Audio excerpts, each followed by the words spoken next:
At her inauguration as EU Commission President in 2019, Ursula von der Leyen made a declaration of war. Anyone who wants to help me strengthen and grow Europe, to help make it flourish, will have me at his or her side as a passionate fighter. But anyone who wants to weaken and divide Europe and strip it of its values will find me a fierce opponent.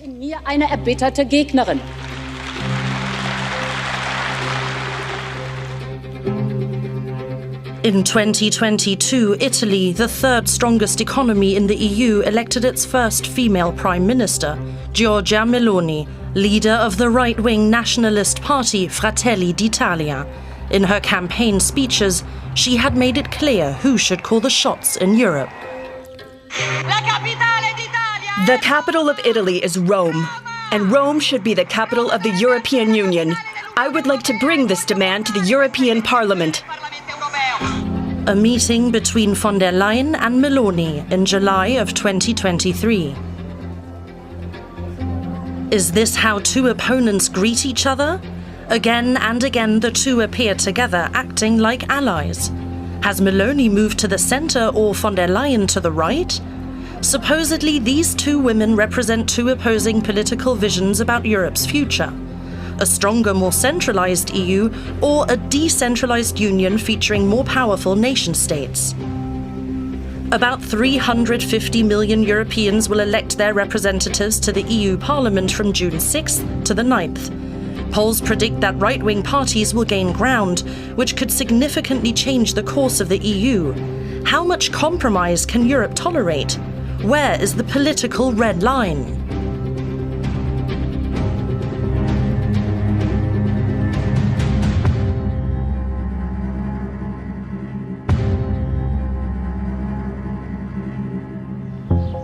The European Parliament in Strasbourg, France. MPs are voting on a final set of proposed laws and regulations before the upcoming election. These regulations will affect the lives of people across the continent. Vote is closed. In favor. Rejected. Against. Of course, new regulations only have a chance if proponents can find the votes needed to pass them. The different political camps must reach an agreement in advance. Only a united Europe has a chance to survive in the world of tomorrow. Europe must be given the means to act, to have the agency of a normal state. However, alongside supporters of a strong Europe, there are nationalists for whom many European regulations go too far. The problem in the last years is this attempt to remove competences from the nations. So our view of the European Union is the European Union is an alliance of free nations. EU opponents are even further to the right. Initially, they wanted to abolish the EU. Now they are aiming for a radical change of European policy. We don't want this union, this bureaucratic monster with its negative effects for Germany, but a confederation of European nations. Right, left, and centre all represent legitimate political positions. But the more radical the stance, the less willing its proponents are to compromise. Journalist Erik Bonser has lived and worked in Brussels for 20 years. The European Union is a union of 27 sovereign member states. These states are holding elections, and the shift to the right we see in the results cast a long shadow. We've already had right-wing victories in some large EU countries, like Italy, Sweden, Finland, and now most recently, the Netherlands. This is already having an impact. In the European Parliament, MPs do not sort themselves by national parties, but into groups with similar political platforms. The pro-European camp still has a majority, consisting of the centre-right, Liberals, centre-left and Greens. The Parliament contains two right-wing factions. One is hard-right with strong EU skeptics or opponents of the Union. Its members come mainly from France and Germany. Members of the other faction describe themselves as moderately right. They include representatives from Giorgia Meloni's party or Polish MPs from the PIS party. With citizens facing inflation, high energy costs, war, and a flow of refugees, those offering simple solutions can score political points.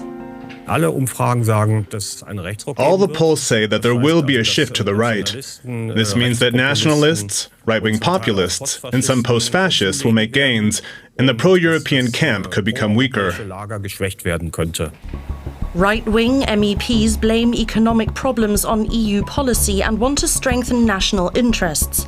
They favour a policy of hardened borders directed against migration. In France, for example, self-declared French patriots are taking to the streets in protest, boosting the standing of far-right leader Marine Le Pen. She claims migration is leading to a disintegration of national identity and says France would be better represented in a loose confederation of states. She is calling for the election of her EU candidate. We must all stand behind Jordan Bardella. He will represent the voices and aspirations of millions of patriots who reject this Europe. The situation in France is worrisome because Marine Le Pen and her National Rally Party are ahead in the polls. Le Pen's niece, Marion Maréchal, is running for another right-wing party in the European election campaign, Reconquête, Reconquest. Its platform calls for reclaiming power from the EU and the country from foreigners. Against Islamization, insecurity, and unrest. Long live France.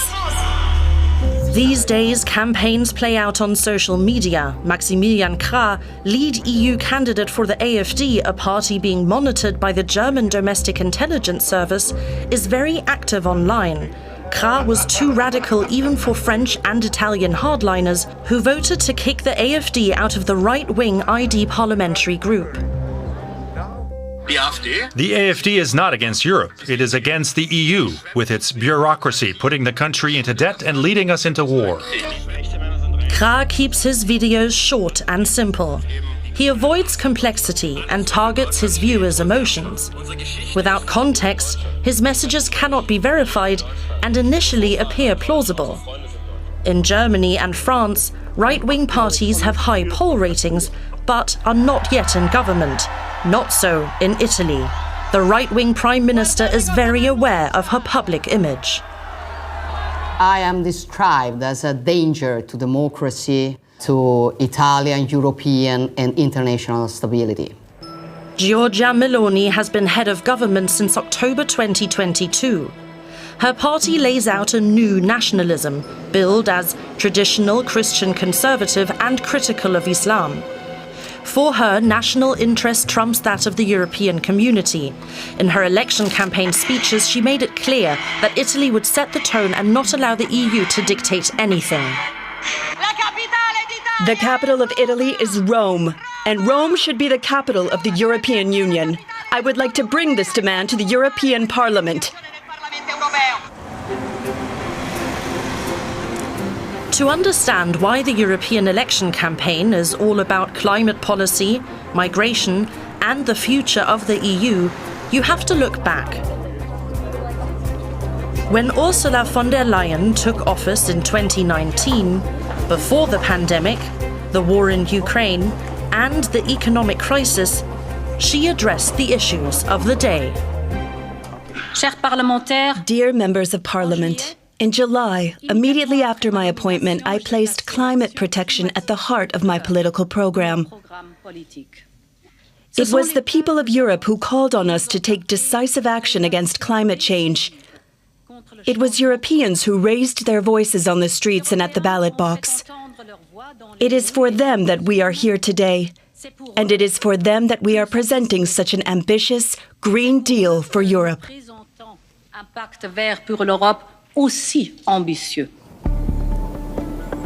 The Green Deal is the EU's answer to the catastrophic consequences of climate change.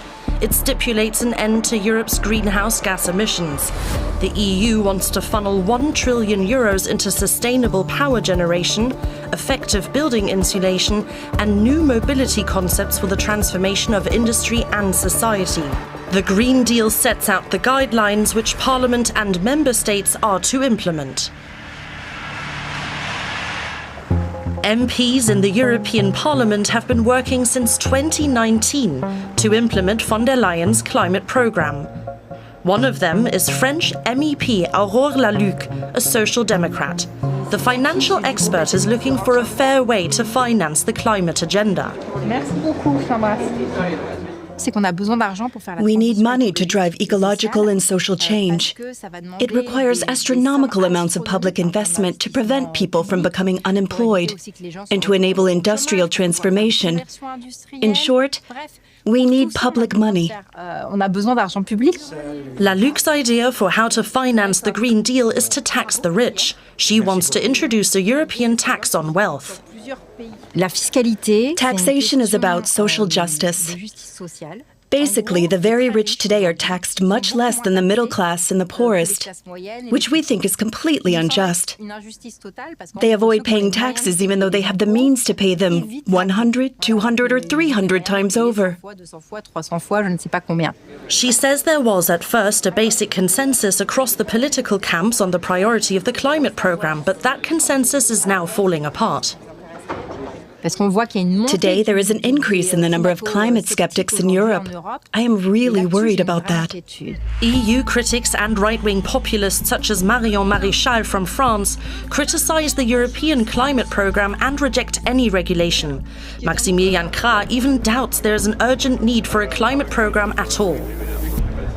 Climate nonsense. They believe the world will end because it's getting warmer. Italian voices are joining those critical of the plan. Mélanie! In June 2022, shortly before taking office as Prime Minister, Giorgia Méloni attacked von der Leyen's climate programme during a speech in Spain. Con el fondamentalismo climático del Pacto Verde, calling it climate fundamentalism. Méloni has yet to lay out her version of a climate policy that would not affect jobs or economic growth. Von der Leyen reacted strategically. The Italian flood disaster in May 2023 provided her with a template, show support and at the same time use these occasions to narrow the gap on matters of climate policy. A winning strategy?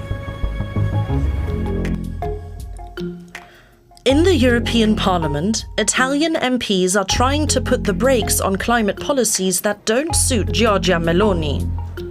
Méloni's man in Brussels is her right-wing Nationalist Party colleague, Nicola Procaccini. He is one of two leaders of the European Conservatives and Reformists, or ECR for short. He led the successful effort to torpedo legislation restricting the use of pesticides and protecting biodiversity and consumers. On the use of pesticides, let us note with great satisfaction that the proposal that was put to a vote, which would have massacred Italian agriculture, has not been passed.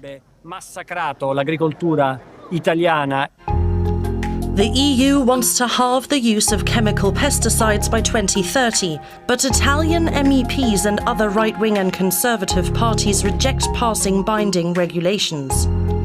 Like Méloni, Procaccini is in favour of prioritising national over EU-wide interests.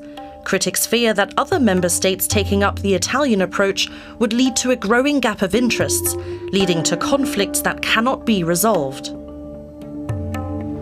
One of them is MEP Laluc from the Social Democrats. She says the attitude of the Italians already seems to be rubbing off on other members of parliament. The centre-right is moving further to the right.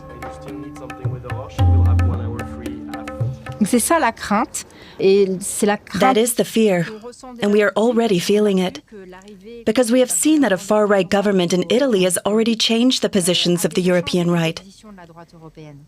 Since then, the European right has become much more climate skeptical and rejects proposals that would have been adopted in the past.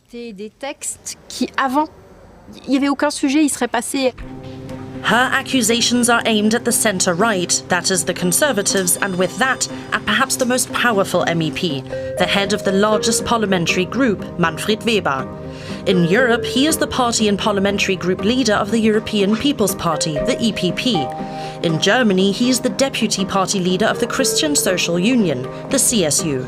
The majority of Weber's parliamentary group joined the right-wing Italians around Nicola Procaccini and voted against von der Leyen's pesticide restrictions.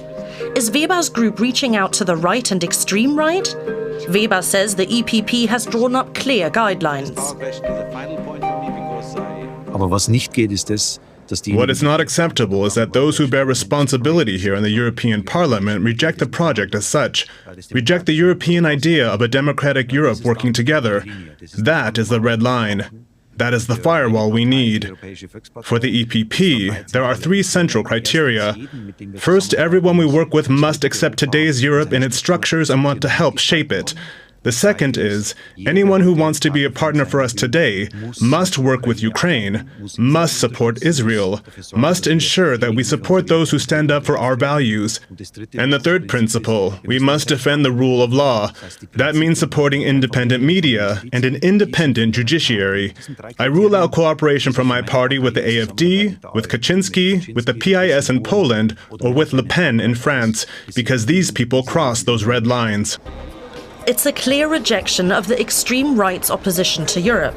However, there is a convergence between the interests of the EPP and those of more moderate right-wing MEPs, such as the Italian nationalists around Nicola Procaccini.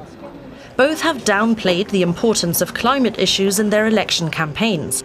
The centre-right is partly adopting the stance of the right-wing camp. It even supports efforts to reverse enacted climate policy decisions. Von der Leyen's Green Deal is under fire. The president needs to adapt her agenda. With the parliament's shift to the right, migration has replaced climate change as the issue at the top of the priority list. How is European policy changing in this area under the growing influence of the right? In 2020, von der Leyen rejected right-wing politicians and their isolationist policies. We are convinced that each human being has a solemn dignity that can never be touched, independent where this individual does come from. And obviously, the extreme right has a different view, but hate has never given any good advice. So we will always insist on the fact this makes you angry. This makes him angry because we got him on the point where he sees that we are on a different soul, what that is concerned. And that is democracy. You have to bear with that. MEPs applauded her speech back in 2020. But the EU's stance on a common asylum and migration policy will be a major point of contention in the coming years. Italy's Mélanie was unequivocal on the subject during her 2022 election campaign. No to mass migration, no to Islamist violence, yes to secure borders. Responding to pressure from her supporters, Mélanie tried to reach a bilateral agreement with Tunisia. Most of the migrants and refugees who make their way to Italy leave from there. But negotiations showed Italy alone does not have enough money to offer, and the talks were abandoned. All the while, more and more people crossed the Mediterranean into Europe. Between 2022 and 2023, irregular entries into the continent increased by 50%. Public perception of the issue became a challenge for governments across Europe. Ursula von der Leyen travelled to Tunisia in July of 2023 to sign an agreement on behalf of the EU, a deal much like the one Mélanie was unable to achieve for Italy alone. She invited Mélanie to join her, allowing the Italian Prime Minister to follow up on her first meeting with the Tunisian president. We will work with Tunisia on an anti-smuggling operational partnership. We will also increase our coordination on search and rescue operations. And we agreed that we will cooperate on border management, anti-smuggling, return and addressing root causes in full respect of the international law. Thank you very much, Ursula, for your tireless work on that. It was a solution very much in Italy's interest. The EU promised Tunisia financial aid of up to 900 million euros. The new EU Pact on Asylum and Migration focused on cooperation with countries of refuge or transit. Although the approach followed that of previous agreements, such as the one with Turkey in 2016, critics note the EU's growing tendency to seal itself off. A tendency they attribute to the continent's political shift to the right. Shortly after the agreement was signed in September 2023, conditions on the Italian island of Lampedusa go from bad to worse. With ever more refugees arriving from Tunisia, Ursula von der Leyen promised to help by deploying Frontex, the European Border and Coast Guard Agency. Mélanie insisted she would take tough action. I will not allow Italy to become Europe's refugee camp. The agreement caused much discussion in Brussels, partly because Parliament was not involved. Tunisia had recently attracted attention for human rights violations and even rejected some EU financial aid. It remains to be seen whether the agreement will hold. Critics fear the deal, forged with a whatever-it-takes mentality, will undermine EU values. When Ursula von der Leyen took office, she promised everyday people, the citizens of Europe, would be given more ways to take part in efforts to shape the future of Europe. To this end, EU officials organised a convention in 2022 in which 800 randomly selected Europeans came together to develop their ideas for the future of Europe. At the same time, it sent out large-scale citizen surveys. The result of these efforts were clear. People wanted more rights for the European Parliament and less nationalism.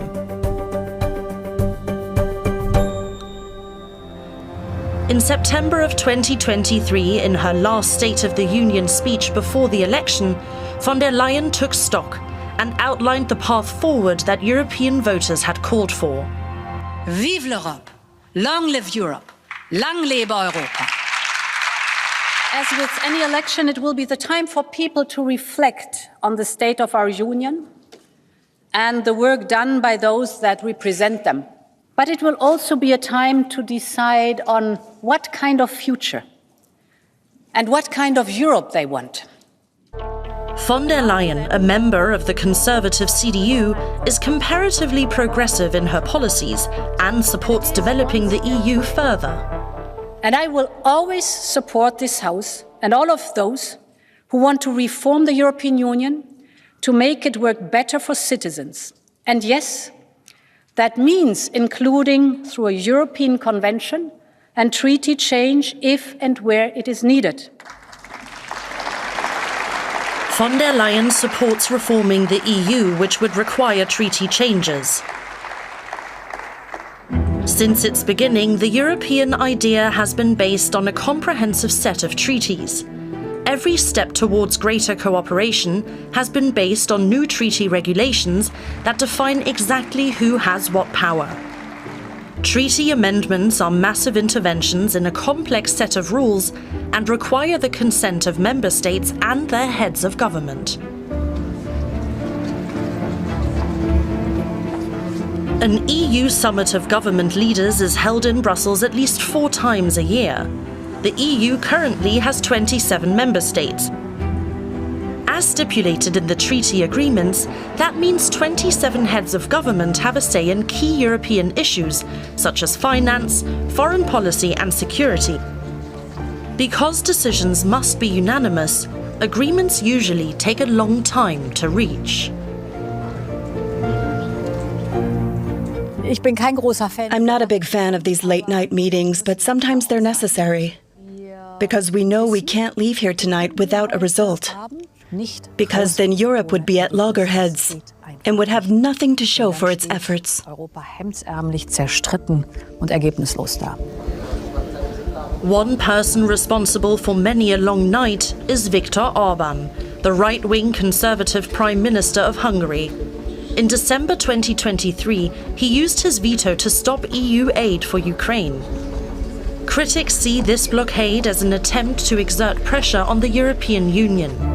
This is the status quo with only 27 member states. Were the EU to grow even further, the unanimity principle might well make the Union ungovernable. Among other things, a reform of the EU with more power for Parliament and the Commission would mean replacing this principle with a majority principle.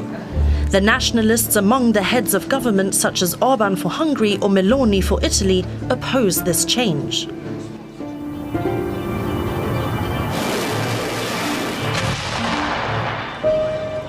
The turbulent crises in recent years have already softened the rules. Because ad hoc solutions were needed to react quickly, relevant treaties were interpreted creatively. During the pandemic, the EU stood united behind von der Leyen, developing and distributing vaccines in record time. The Commission has negotiated the broadest portfolio of vaccine candidates so that vaccinations can start immediately. Member states followed suit, knowing full well they were stronger together and would not be able to handle the situation better on their own. We had vaccine procurement and health policy at the EU level. We'd never had that before. It's not in the EU treaties. In his 20 years as a European reporter, Erik Bonser has never seen such an expansion of powers within the European Union. Von der Leyen is pulling the strings, to put it bluntly. She rules over Brussels like a queen.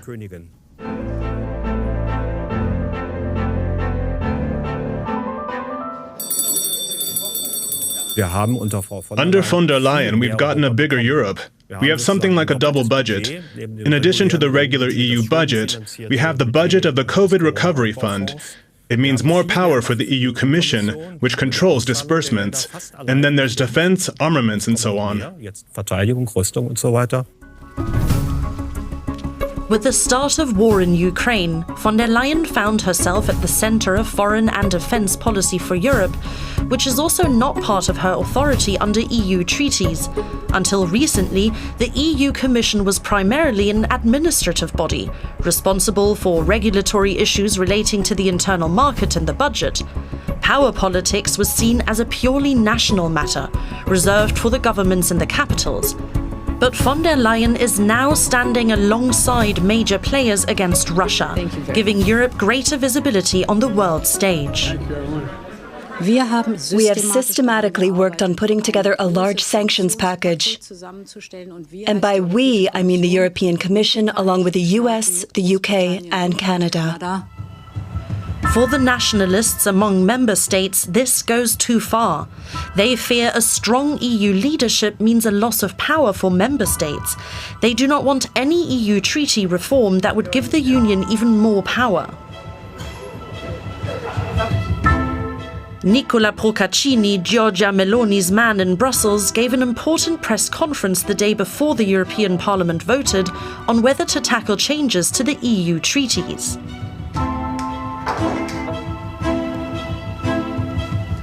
Procaccini and his right-wing allies want to prevent this at all costs. The possibility of being outvoted on important EU issues and transferring further national power to the EU is unacceptable to them. Hello. Procaccini is in the same parliamentary group as his Polish colleague Cariusz Wolski. He believes that were the EU to gain even more power, it would become a European superstate and that Poland would disappear. It can be resumed in one sentence. We are against hijacking Europe by this anti-democratic, anti-federal project to turn EU, as we know, into a superstate. The right-wing nationalist Nicola Procaccini also thinks the core issue is a simple question of direction, pitting nation-states against the EU. For our group, this battle is the mother of the battles.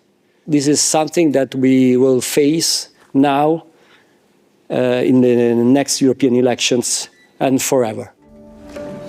The day of the vote, Parliament was being asked to decide whether to follow Ursula von der Leyen's vision of more Europe or follow the right-wing alliances to block this effort. During the last few minutes before the decisive vote, MEP Aurore Laluc and her team were getting ready. Alongside possible EU treaty amendments, there were many other issues on the docket. Laluc knew how she wanted to vote on her bills, but needed to be briefed by her team on the many efforts spearheaded by her colleagues.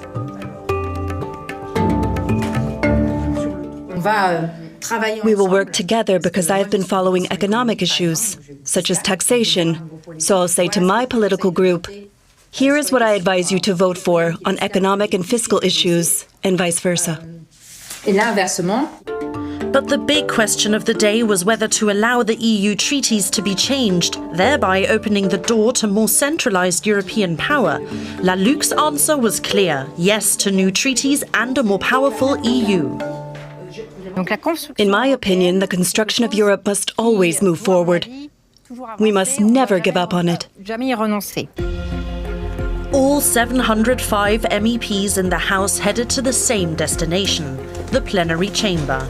Manfred Weber, leader of the Conservatives, had voiced his support for a more powerful EU parliament. Nicola Procaccini, his moderate right-wing faction, and the extreme right in parliament had come out against the initiative.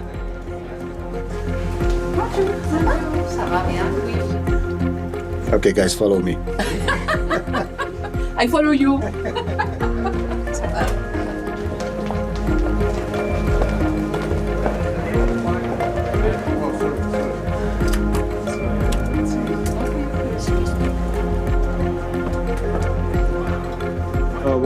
The Chamber's video control centre is in the media room, located high above the MEPs. All meetings are recorded with several cameras. The day was going to be a voting marathon. Who's against? Who abstains? Rejected. 93. Who's in favour? Who's against? Who abstains? Adopted. 369. Who's in favour? Who's against? Who abstains? Adopted. 454 by let's check 369. Vote is open. 369. Doing this for 3 hours, it's really, really hard. You have to be very careful, very focused, because you have a list and you must be very careful to don't make a mistake. The all-important vote on the EU treaties. The majority of Parliament is still pro-European. The result? Vote is closed. Adopted. The Parliament voted in favour of allowing changes to the treaties. It was a defeat for Nicola Procaccini, but one that could be reversed down the road. The vote had decided nothing in terms of content and had only authorised that treaty negotiations could begin in principle. Further votes will take place after the European elections, and Procaccini hopes these will tip the balance of power in his favour. According to forecasts, his parliamentary group could grow from 68 to almost 90 seats. And so we think that this power, we can use it to achieve the goals of our agenda. And I know very well that the Italian delegation could be one of the biggest in this parliament, or maybe the biggest. But I think we have this opportunity to show that another European Union is possible. He is aiming for an alliance whose foreign policies would protect EU borders and whose domestic policies would protect EU markets. He hopes states can otherwise pursue their own interests. Nicola Procaccini's parliamentary group describes itself as moderately right. Supporters of Giorgia Meloni's coalition partner in Italy, the more radical Lega party, belong to the extreme right-wing Identity and Democracy group in the European Parliament. It also includes France's National Rally Party and used to include the AfD. Because the representatives of the Italian delegation differ in their radicalism, it is difficult to draw a strict boundary line for cooperation. This is because the European Parliament's centre of power is expected to shift after the election. The two right-wing groups could be the big winners. The moderate right-wing ECR is expected to grow, and the extreme right-wing ID faction could become Parliament's third strongest force. The pro-European camp with the centre-right group, the Liberals, the centre-left group, and the Greens will likely lose seats but will still form a significant bloc. Right-wing groups are unlikely to achieve a majority in Parliament, but with around a quarter of the seats they could cause significant disruption. Further development of pan-European regulations would be made more difficult and require more unity within the pro-European camp. With election day looming, the focus among MEPs is on building future alliances.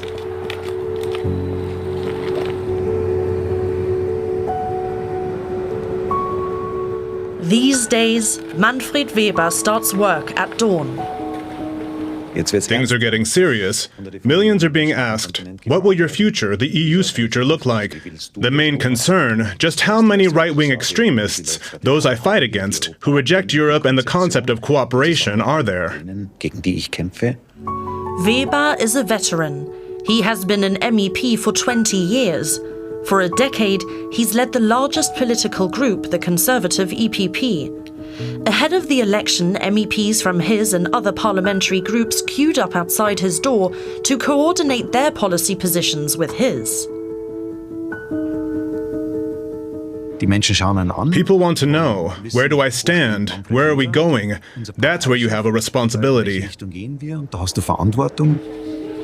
Weber discussed how the EPP will continue to position itself with fellow group member Roberta Metsola. He asked our camera crew to leave.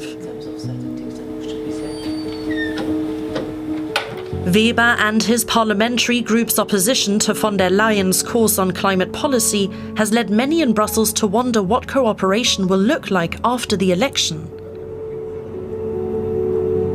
I love to debate. I also love to argue. I love political discussions. But I always want to do it in a way that doesn't tear down bridges, that allows us to still find a way to work together.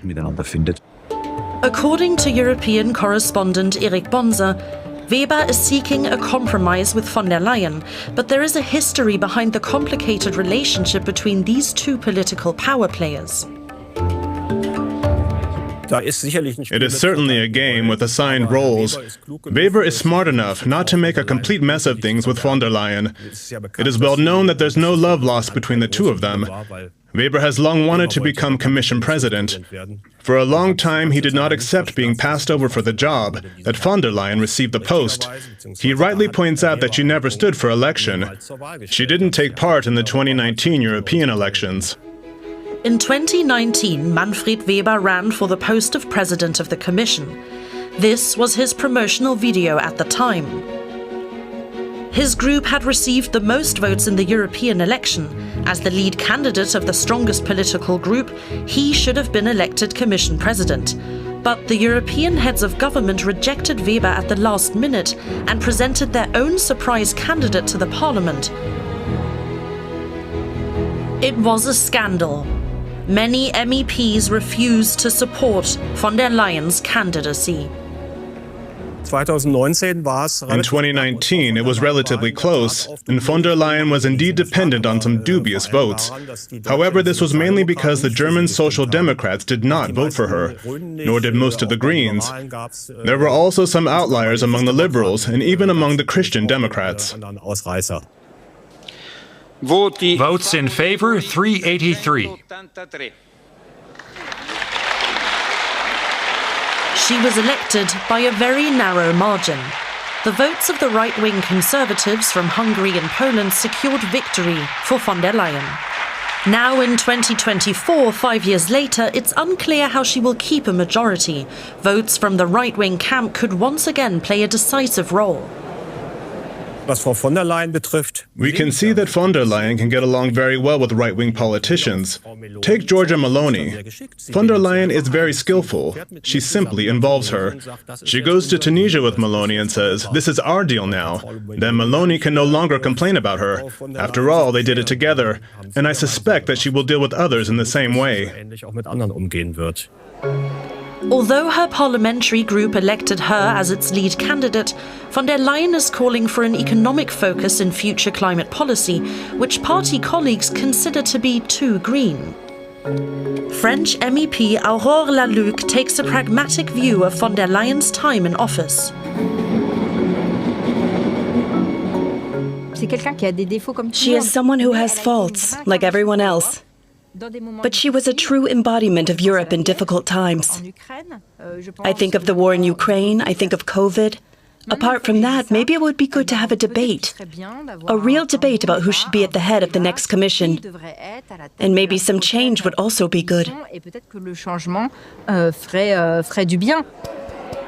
Finding a compromise will become more difficult, regardless of who takes over the Commission. It has long been apparent that the strategy of integrating the right has also led to a shift to the right. The price? A minimal common climate policy, sealing off Europe against migration, and little chance of tackling treaty reforms. Voters will soon decide which path Europe will take in years to come. The more right-wing extremists there are in Parliament, the more blockades there will be, and the more concessions will be needed. Many of the problems Europe will face in years to come can hardly be tackled by one country alone. This means a Europe capable of acting in concert with a common policy could become more important than ever.